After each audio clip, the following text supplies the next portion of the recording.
thinking just from like a social work, mental health perspective, being so disconnected from the earth and from that deep knowing and being so connected to distractions and Yeah. living in boxes and working in boxes. And I know there's such great things that come from the connection like we are over the computer, but Yeah. Yes. being so disconnected from just person to person, earth to earth, land to person, and just staring at computers all day, Right. it does such a number on our mental health. And I think we're Right. seeing that in our communities, such a detriment. Right. One of the things I remember this moment is in a train station in Boston, and it's kind of open. The doors were open. It was summer, and all these pigeons went through the building, as they do, looking for safety and food and whatever. And I just remember that there was this bunch of young people, and they screamed and they kind of ran and ducked and things like that. And I understand why any of us might do that. We don't want to get hit by a pigeon in the head. But what it also did was say that possibly those young people did not understand the nature of those birds. And we kind of think about some animals, oh, they're dirty pigeons or dirty seagulls, they're rats of the sky and things like that.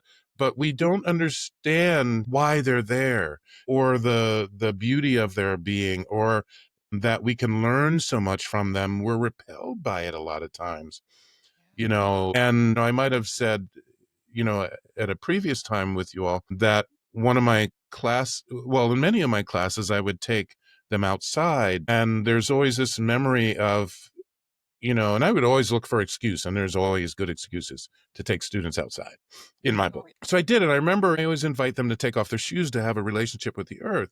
And I do that first, and they don't have to do it. That's fine. But I remember one person saying, yeah, well, my feet are going to get wet. And I said, well, yeah, that might happen. And yay for that. We're able to touch the thing that we're trying to protect ourselves from. Not only are we separated from the earth by the nature of our shoes and concrete and things like that, and we don't want to get dirty, but some of our healing comes from getting dirty. And therapists now and some scientists and psychologists are saying, oh, we should go forest bathing, and earthing. There's a book called Earthing about the benefits of our feet touching the earth, or wearing non-insulating shoes like wool or animal skins or something like that, moccasins, if you will, that allows the energy from the earth to come into our body and to be the healing that it has always been.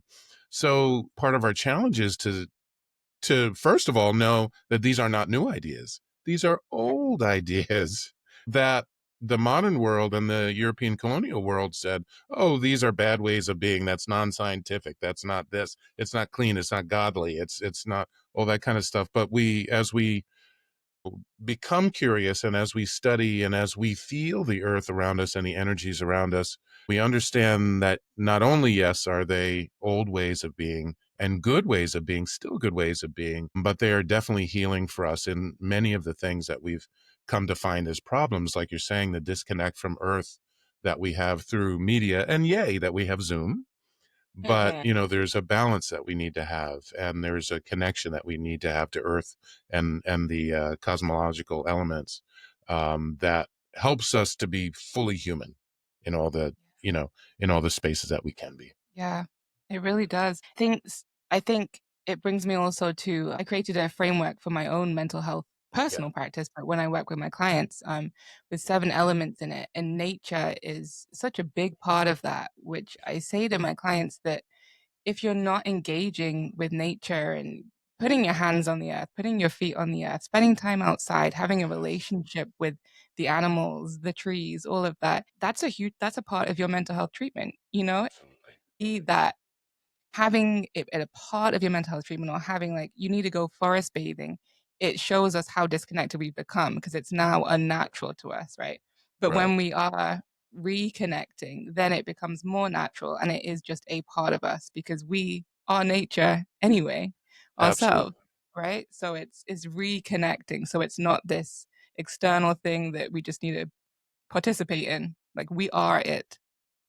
Absolutely. And that's a major, major shift in our understanding of ourselves as human beings to know that. There's this great man, Tiokasin Ghost Horse, that has been hosting First Voices Indigenous Radio for a long time.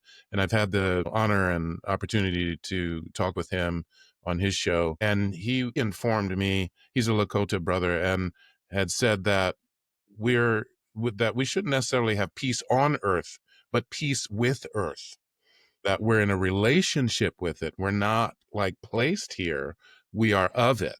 So, and that was pretty profound for me. And not that I wasn't sort of on my way there, but I so appreciated him saying that in the way he said it. And it's like, oh yeah, yeah, these tweaks of language are often very helpful to us. And that's why our ability to heal is partly, and even to be politically aware is part of, because I think those are connected, but is to be able to listen and to be able to feel and to be able to take in things, whether it be from nature, whether it be from other people around us, or the productive elements that we are involved in at any given point, and how it makes sense or doesn't make sense.